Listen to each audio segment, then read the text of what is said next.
and welcome to a nitty debate. We're here sitting around a table with a topic that we've been meaning to talk about with you that I think you might find interesting. We certainly find it interesting, and it's a question that has come up during knit night and throughout our journeys of making and, and artistry a lot. So today we'll be talking about knitting and crocheting and fiber arts being a skill-based art versus a talent-based art.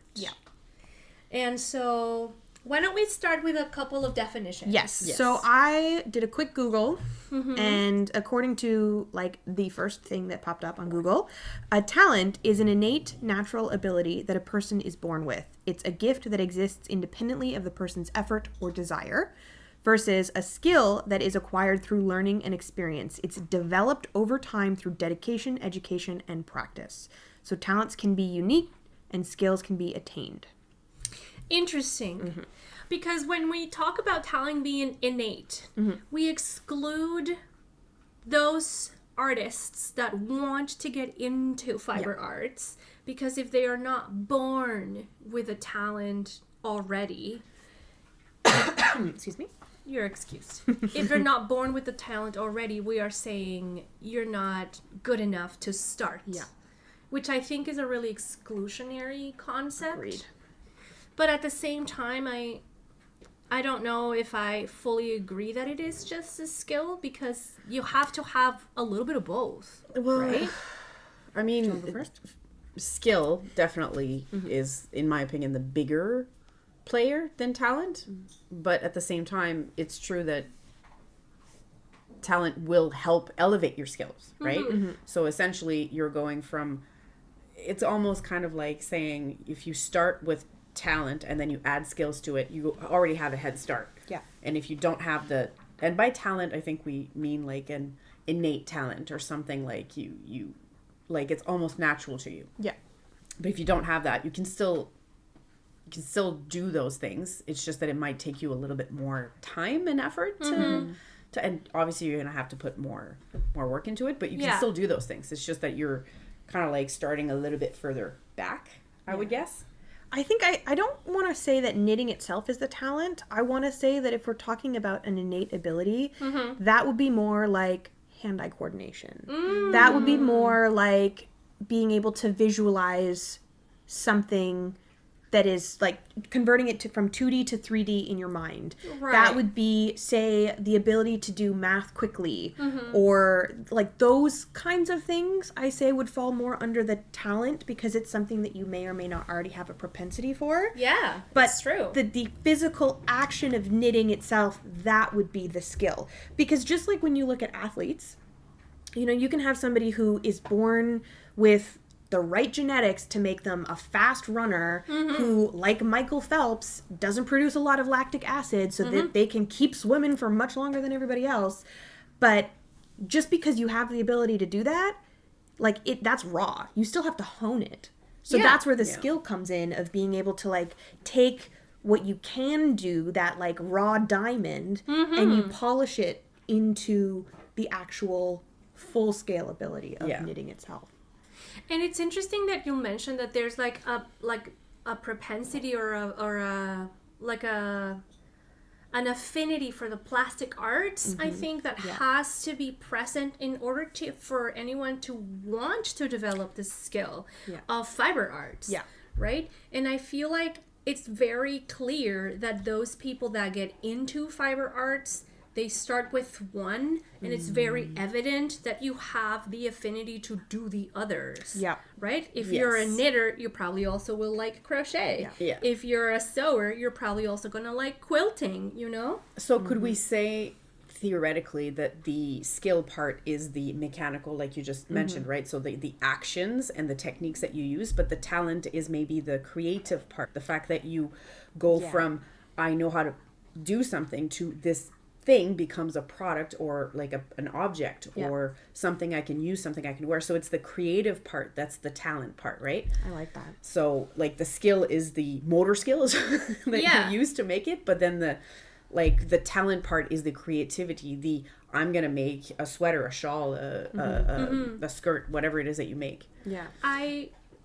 It's interesting that you should mention that creativity part is the talented one, because an example that I have on a separate art form, which is drawing or painting, for example, is my friend Julie is a very good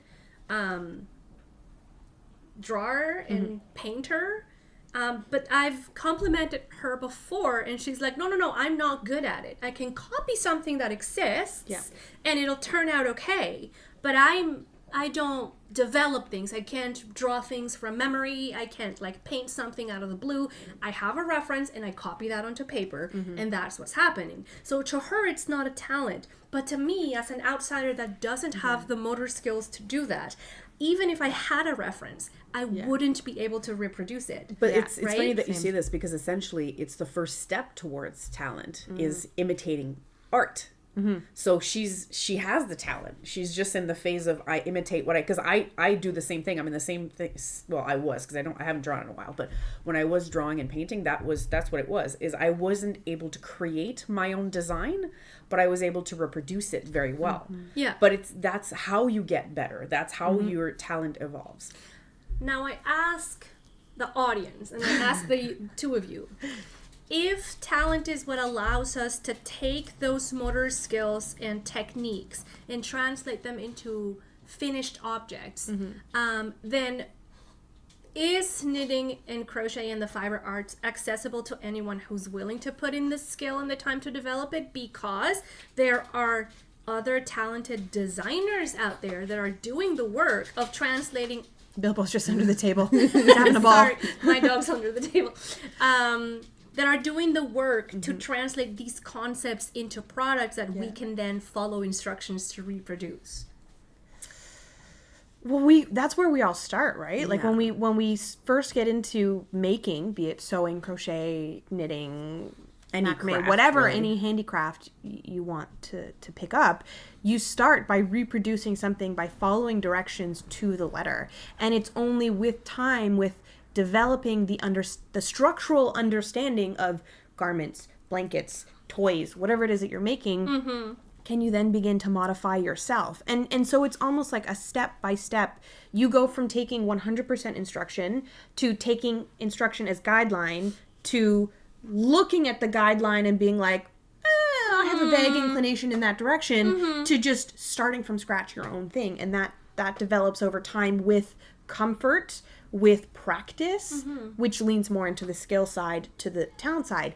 But I will pose you this. I'm a big Formula One fan. I like fast cars. And there's one driver in particular, Max Verstappen, who it has been said in interviews by, the people that saw him growing up and whatever, that his talent is rooted in his lack of fear. Right? Like he's not afraid to drive fast, to brake late, to just like go flying into these curves and things, because whatever will happen. But he doesn't have that inborn fear of crashing the same way that a lot of people do. Yeah. Which makes me wonder if it's a fearlessness to try. It's confidence. If that is the part of the talent, is having that confidence, that lack of fear of being like, yeah, I'm going to start making something myself from scratch. And if it is a massive failure, then cut the yarn, start again. Yeah. Versus a lot of us where we're like, I could never make a sweater because I don't know how to do it, and therefore I can't do it. I hear that so much because we're surrounded by other makers around in our lives, because we organize this knit night every week, and people from all drives of life, all paths of life come, and they join in on the conversation in the company. And so often I hear people in admiration of others' projects say things like, I could never do that. I'm not good enough for that. Oh, that's so talented. I would never be able to do that. But why do we do that with such fear? Yeah. And I feel it's because some of us, sometimes myself included, where I feel skilled, but I don't feel creatively rich. To which I respond when people in my everyday life who aren't makers say things like that. Yeah. I go, well, I've been knitting for 14 years. I've had a chance to build up the skill set. And then they're like, oh, well, that makes sense. Yeah. Because in a lot of cases, you interact with someone and they're seeing you do this thing for the first time. They have not seen you trying multiple different iterations of a new stitch technique, or trying to add bust darts into a garment, or trying to create whatever it is you want to. They haven't watched you try and fail. They haven't seen you cast off a sweater only to realize it's not gonna fit. No, like you're not even going to be able to get the hem over your head. They haven't seen you restart a project 4 or 5 times because you always make the same mistake or a mistake somewhere or whatever. Yeah, or they haven't heard leave you mistakes swearing. behind and just say, Screw it. whatever. Screw it. Yeah. Yeah, no, 100%. I agree. But confidence, I think, to me, the biggest difference between skill and talent is when you think about it, we could argue that you start with skill, even if you have an innate talent. The innate talent could be a very small part of this whole journey. Yeah. But we could argue that when you hone your skills to the point of becoming, let's be real, an expert in your field, whatever that field may be, can we then say that the skill becomes talent? Yeah. Right? That you kind of like graduate from this is just me learning to this is just me knowing something. Yeah. And it doesn't mean you stop learning, but it's you essentially like, you know, like we're It's talking muscle memory at that point. Exactly, muscle memory. And then the confidence part to me is what kind of like sets you apart, like sets the talent apart from skill, because I feel like I'm still a bit in that skill set, a skill part, because where I'm very, very good at like reading a pattern and understanding it and diving into a project I've never done before, I still lack a lot of confidence when it comes to like making modifications. I don't know how to modify a pattern at all. Like I've never even like tried. Yeah. I don't know how to design anything from scratch. Not even like, it's not even in my like 5-year plan, or, you know what I mean? Like I don't see it. And it's not so much that I don't want to do these things. It's you set yourself, like you're essentially like you're standing in your own way. But then I ask you, have you been in a position where you have needed to modify garments or create something from scratch? So I've noticed some patterns that I just like followed to the letter, and then I realize I hate how it fits on me, so I don't want to wear it ever. I have probably 3 sweaters in my stash, in my closet that I don't ever wear because I don't like how they fit on me. And technically they were supposed to be my size. Right. So if I'd known how to modify them, but to be fair, 2 of those were done very early in my knitting journey. Yeah. So like, versus the 3rd one, which is a bit more recent, but now I'm starting to like understand a little bit more. So I'm doing little modifications. Like it's more like I'll be between two sizes. 2 sizes. That's as, you know, that's as comfortable as I am right now. And you're splitting the difference. Yeah. But like, it's still like the fear is still there a little bit of like, am I going to mess it up? Is it going to be, it's slowly fading away. But so I get the idea that like, to me, I think the biggest difference between skill and talent is really that confidence of like or lack of fear. Like you just keep going and you don't care if you fail. Yeah. And I feel like I bring up the Donald Kruger effect every episode. It's legit though. But it's legit. And it's this concept that the less you know about something, the more confident you are in speaking about it or doing it. Yeah. And as soon as your knowledge about this topic starts to grow, your confidence dips. Because then you realize how much you don't know. Yeah, Confucius, my man, was onto something there. But I'm trying to remember when I was like a young lass and just starting out, and I learned to crochet first before I learned to knit. Right. And crochet for me was a creative outlet in the sense that once I knew the basic stitches, I could just freehand a bunch of stuff that at the time I didn't know what Ravelry was. I wasn't on the internet a lot, but I would see pictures, or I would see magazines, or I would go on like blogs or like Tumblr, and I would see like people making Pokemon stuffies out of crochet, and I was like, oh, that seems easy. I could probably do it. And then I did. Yeah. I don't know that I would be able to pick up a hook right now and do the same thing, because I was doing it with a fearlessness that was based in ignorance. Ignorance is bliss. Yeah, it's ignorance. Right? And it's also, I didn't know what was hard, so but I it's just also did it. passion to a certain degree. Like Exactly. my first sweater, like if you had told me, like you said, like if you had told me like this is way too hard for you, I would have been like, oh my god, you're right. But I did know that, and then I just like I really wanted, like the reason I started knitting in the first place was because I saw a sweater and I was like, I want this, and I can't buy it, so I'm gonna make it. And that was literally the start of my whole journey. And it was, I think, if I'd known how hard it was supposed to be, I probably would have not even started. Did no one at Knit Night tell you like, oh my god, this is your first thing? That's too hard. I wasn't even there. It was before. I was by it was myself. before you I was were by by yourself. myself. She was on her like second or third sweater. Second sweater? Yeah, when I met you guys, I was on my third sweater. Okay. Yeah. Okay. Third. Yeah. And I remember you being there, and you were like, "Yeah, I'm just doing this because I want to." And I'm like, "Wow, all over color, all over cables. Which, that's so extreme." Good in for our you. eyes was like the confidence there, mega. But for you were like, I don't know any different. Like the cable stuff. Perception. Though, I'm gonna say this. I think my talent is stubbornness because That is a talent. That 100% that's a talent. when I saw those like the pictures for the first one with the cables and the one that has the cables and that I was obsessed with. I was so obsessed with making a cable.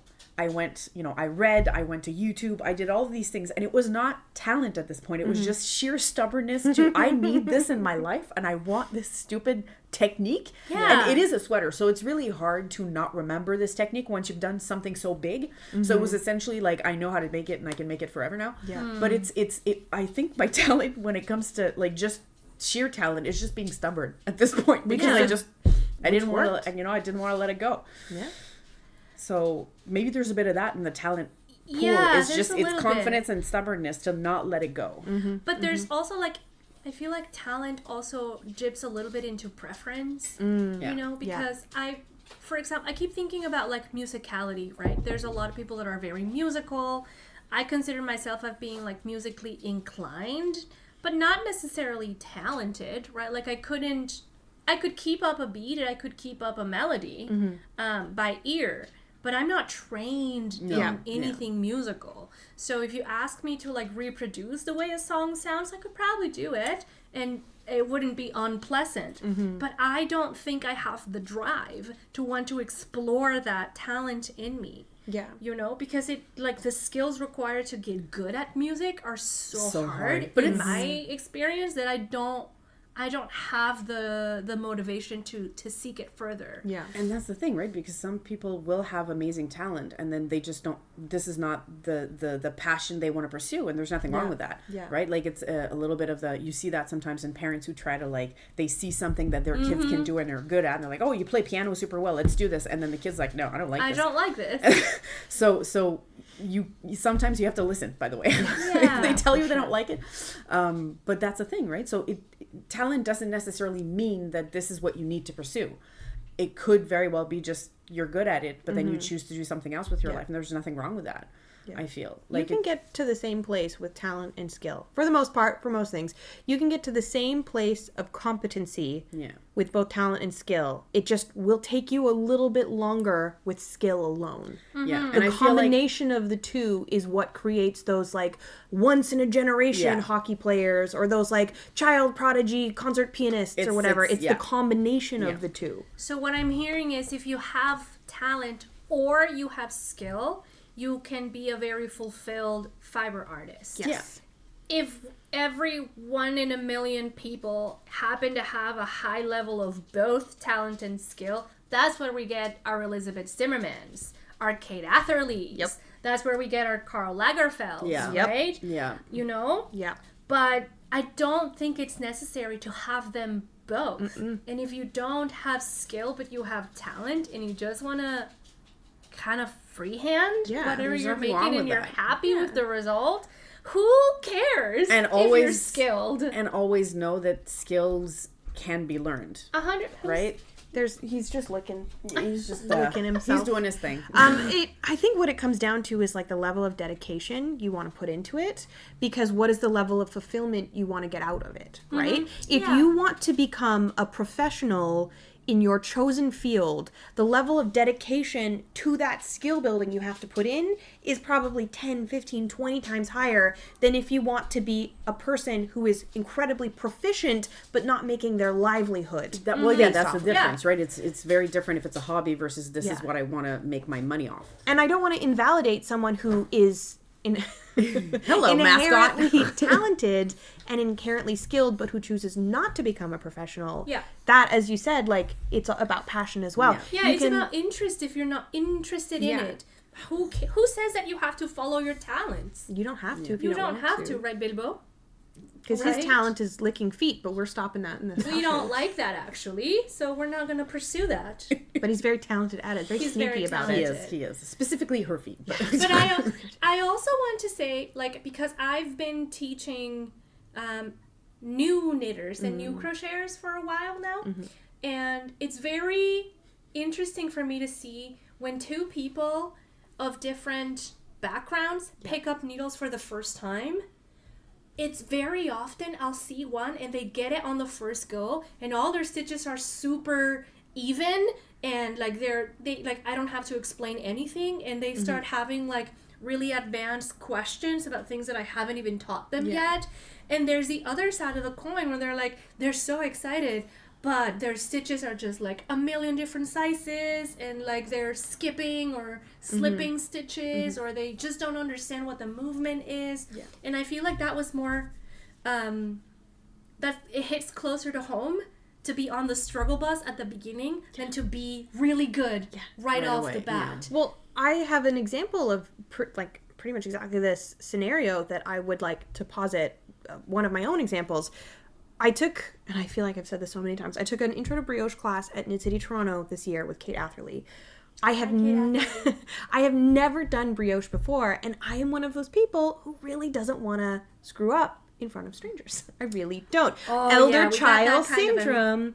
Anyway, so what I did was about a week before the class, I sat down and I watched like 3 or 4 of her videos and I practiced a little bit just so that I could have a better understanding of how to read the stitches. Even if I wasn't super comfortable with the motion and the action itself, I wanted to be able to at least be able to read my knitting to see what I was doing wrong when I did mess up, right?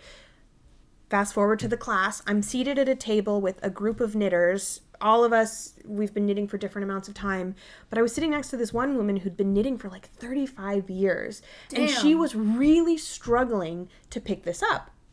But because I had done this preparation, wasn't having as much of a struggle. Like I was still at first like, I think I'm getting it. I'm not sure 100%. Okay, I did get it. I could carry on.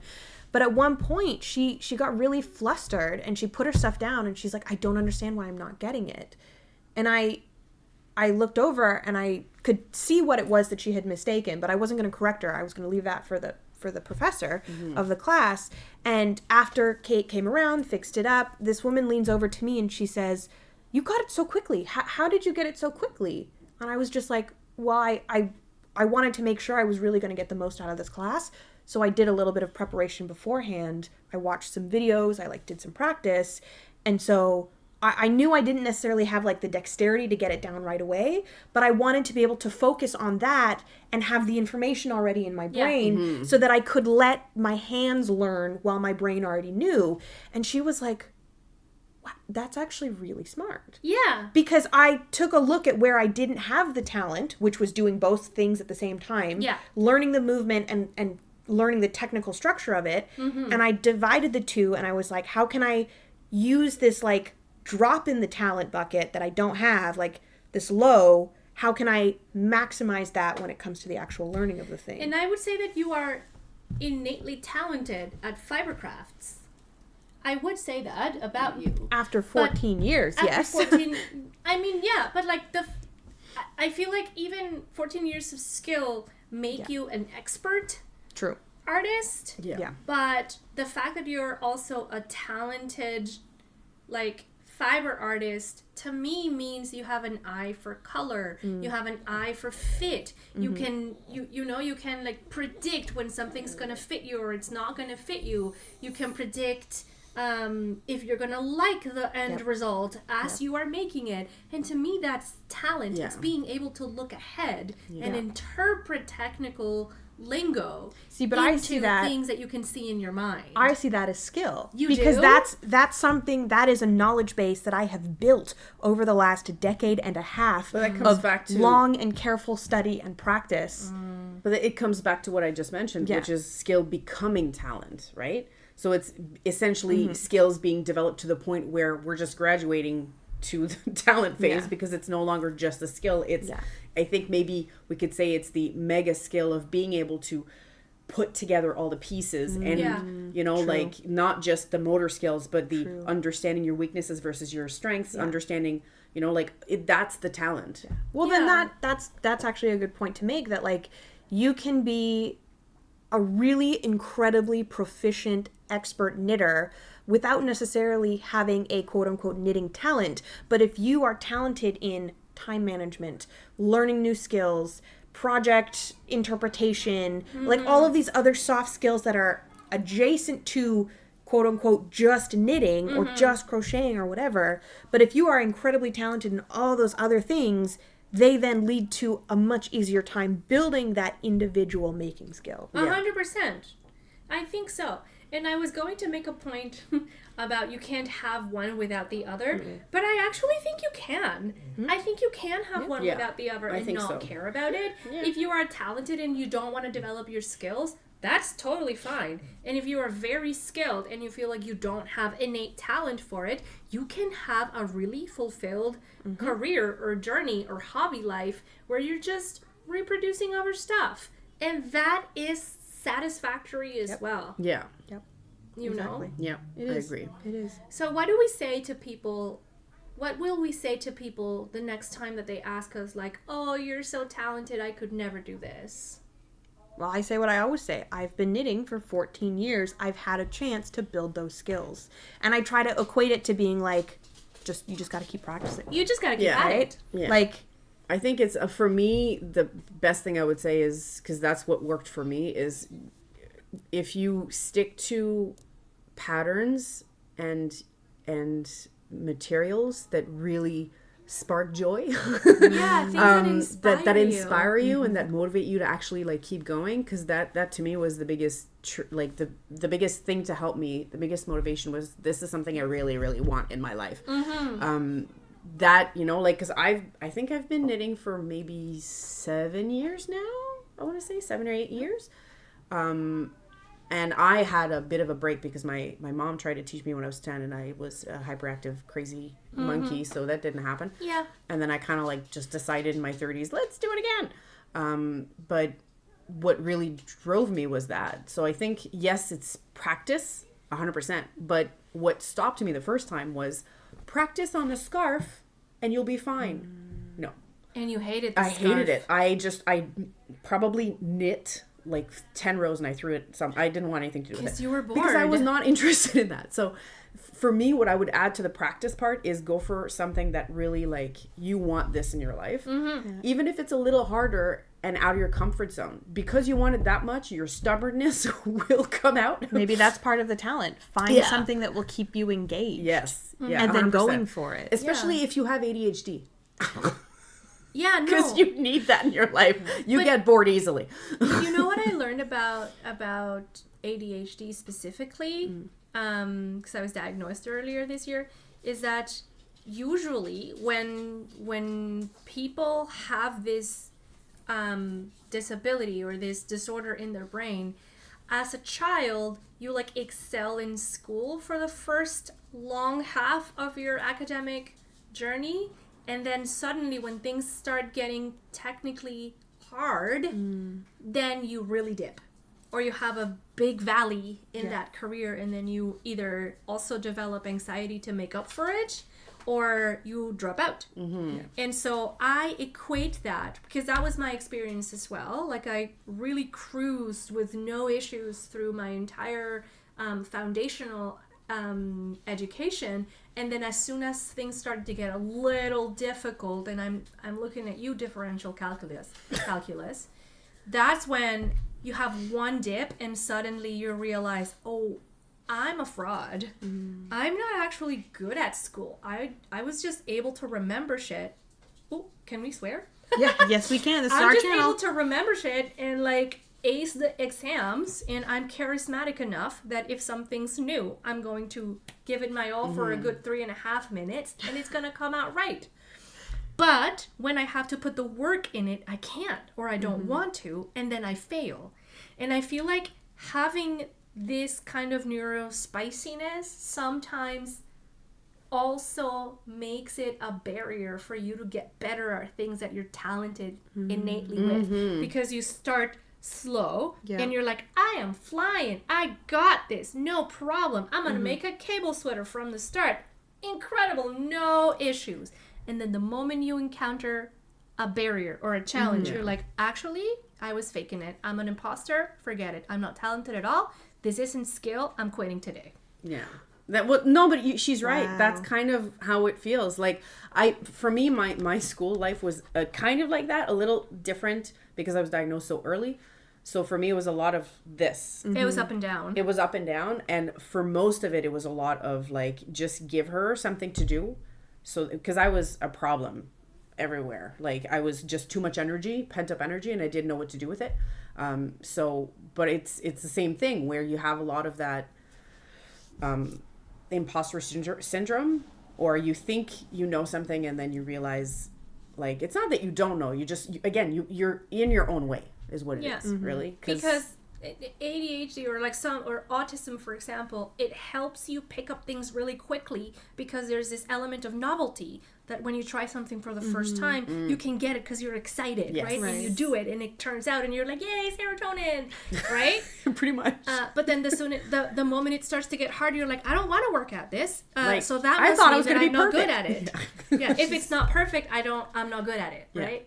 And that's something that I think is a shared experience amongst a lot of people who gravitate towards the arts, because we all have some sort of like inner expression need that we want to take out. This is so interesting because my experience with my neurodivergence is like the complete 180 to yours. I want to right? hear this. Yeah. Okay, so I got into knitting when I was 18, when I was going through a period with my epilepsy where my epilepsy was like this, right? But knitting was like this. Ooh. I didn't care that I was bad. I would have liked a more polished thing that I created, and with time that came, but what I was more focused on was the fact that like my health was like this, but this craft thing that I could just keep making and doing and going at was just always there, and it was always reliable. It was your stable. anchor. It was your anchor. It was stable. Yeah. And so for me, I wasn't focused on building the skill of knitting so much as I was focused on finding the time to knit. And over time, I got better just because I kept doing it. Yeah. But I wasn't actively out there watching tutorials and trying to get better and level up my projects. Because it wasn't about leveling I was up. just making scarf after scarf after scarf after scarf because I found it calming. Yeah. That's so interesting because that need you mentioned about like wanting to level up every time, that was me. Yeah. Yeah, that's me. I've done this, let's do something else. Yep, Let's do 100%. something else. Let's do something else. I don't want to do the knit stitch anymore. I want to do lace. Yeah. I want to do cables. I want to do cross stitch now. That's why every project there's always that like you have to have a bit of novelty in that next project, otherwise I've already done this. I started at 18 with knits and purls, and then I wasn't like knitting like all day every day consistently for the next like 7 years, but I don't think I even tried doing anything more of like a level up project. Like thinking back, I don't think I did anything outside of knits and purls increases and decreases until I was in my first year of grad school when I was That's so 25. valid, yeah. Like it was just like, sure, I did mitered square corners so that I could make like a blanket or whatever, like made like a little baby sweater, but that was again just knits, purls, increases, decreases. It wasn't until many years later that I just was like, oh yeah, it might be cool to try something else. But it's really interesting though, because in your case, I want to like stress the fact that skill comes from repetition. Yeah. Yes. You build. That's been my experience always. You build your skills with repetition, and that I feel like that was what's going on here. Yeah. In doing something just for the sake of doing it, just for the act of doing it, you inadvertently grew your skills because you got probably 10,000 stitches in there easily of the same kind, and so you must have gotten really even tension. You got really consistent. I could read them really well. You could read them. You probably got really skilled and speedy at it because you were doing something so many times. And I would not say that I am naturally a very dexterous person. It is just like with repetition, built up that skill set, which thank God, because the career that I then chose to that I like bullied my way into is very much dependent on hand skills. And that ability to have those hand skills definitely has the foundation in this knitting that I did. Not intentionally. I got lucky in that respect. But it's just interesting how my current career, which I would say that I do have a talent for, is that talent I was able to follow through with because of the skills that I built up in knitting. But that was not an intentional connection that I made at the time. It just happened to be the case that I could do the thing because I had already done the thing. And I want to bring up to the table something that I think, to me, it bothers me a little bit when we talk about artistry and talent and skill. And that is that... You know where I'm going with this. Ooh, this is a mountain? It is a mountain. It's a mountain. We're probably not going to get super deep into it, but I just want In this episode. But I just want to put it forward that, to me, the concepts and the definitions of talent and skill are so biased by the ruling social class and the ruling social gender. Misogyny. Patriarchy. This is no hate to like anyone who like really connects with these descriptions, of course, but in my opinion, in my humble artist opinion, it is not until a man tells you that something is good that you can consider yourself an artist, right? Oh, right in the chest with that one. Hear me out on this. If I make a sweater for myself and I wear it, people might say, that's really nice. Are they going to put it in a museum? No. If I, however, make a really convoluted 3D representation of society and my medium is knitting and crochet, and I give it like a really intellectual background because that's what I have inside of me, and I verbalize it somehow in a way that one snooty white man connects with, then they can say like, oh, that's artistry, that's art, but the skill is the same. You know what's really interesting? I'm like, in my head right now, I'm walking through the galleries, the National Gallery of Canada, Canadian art galleries. I'm walking through them mentally, and all of the things on display that are not paintings are predominantly made with inorganic materials. You have stone sculptures, you have metal work, you have plaster statues, whatever. And obviously things rotate on display all the time. But the first thing that springs to mind in those galleries that is even like textile, garment related are all indigenous belongings in origin. Yeah. Right? It's the beading-work, it's the tapestries. Yeah. It's the natural pigments. Yeah. And it's just really interesting to me how, as art, there is this connection to inorganic materials. Yeah. But as objects of everyday life, objects of belonging, objects that are not necessarily seen as art, but are artful, are predominantly the ones that are made with inorganic materials. Yeah. And so it's interesting, to me it's really interesting to see how what we call talent, we relate to art. And what we call skill is really more like, oh, like it could be a domestic thing. Yeah. And not a thing to be worthy of awe or worthy of praise. Well, because it's considered, you know, the second you bring that word domestic, it's obviously it's more like catered towards women, which is not true, but that's what society tells you. Exactly. Which then brings about a whole argument about unskilled labor, but that is another episode entirely. That is another episode entirely. But I would want to pose a question to you, if you're watching this episode and you've ever been told that you're very skilled or you don't feel talented in organic soft arts, or if you have a talent for something and you're not able to call it anything more than a hobby, I encourage you to question yourself, am I really not talented, or is a random man 400 years ago just in disagreement with what talent is? So let's just all ask ourselves that, like, maybe That's deep. Maybe the question of, like, is this talent or is it skill, doesn't really matter as long as we're feeling fulfilled with the acts that we are doing.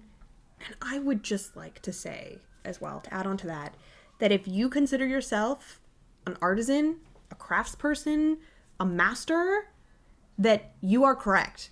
Yeah. Do not let another person invalidate your perspective of yourself and your skills just because they might have an outdated, biased, gendered opinion on what it takes to become skilled in that way. Exactly. Yeah. If they are somebody who does not even know how to do that thing, Yeah, well, then in my opinion, their opinion is invalid. that's usually what happens too. So Look up the history around knitting guilds, around the Industrial Revolution, and how as soon as knitting machines came in, then knitting and fabric production was considered a manly profession. And anyone who was still knitting not for money, just for their family and for themselves, was no longer considered a guild member. But they the were irony, just hobbyists. the irony of ironies is who was running the machines? Women and children. And women and children in horrible working conditions who were then moved out of urban centers and hidden away in these factory towns because the male owners of said factories knew how appalling the conditions were and therefore sequestered them away from society, only further stigmatizing the work that they were doing. Yeah. There is a long historical connection to this kind of misogyny if you want to trace it back. Yeah. And with that awful last word, let's maybe stop hurting ourselves. and maybe stick with in yourself. Exactly. And in your abilities. And if you don't get something right now, that's okay. You have the rest of your freaking life to develop that skill, to hone that talent, to learn how to do the thing, and to become, positive in your outlook about it. Yeah. Skill is it's earned. Yeah. Skill is earned. And it's Through the satisfaction that you give to yourself. So for me, I've been trying to avoid measuring myself against somebody else's yardstick in terms of my knitting practice and my fiber practice. I'm not trying to achieve someone else's level of success. I'm trying to achieve personal satisfaction. And I think it's important for all of us to decide what success looks like and how much skill you want to work in order to feel personally realized. Well, the idea isn't to compare yourself to others. It's to compare yourself to your old self. And what do you want? How do you want to surpass yourself? Or and has if there you been want growth? to. if you want to, exactly. You could very well say, this is where I like to stay and I'm cruising and I'm okay. And there's nothing wrong with that either. It is totally acceptable to be hella amazing at one thing. Oh, yeah. You do not have to know how to do every single kind of cable, lace, texture, stitch, whatever out there.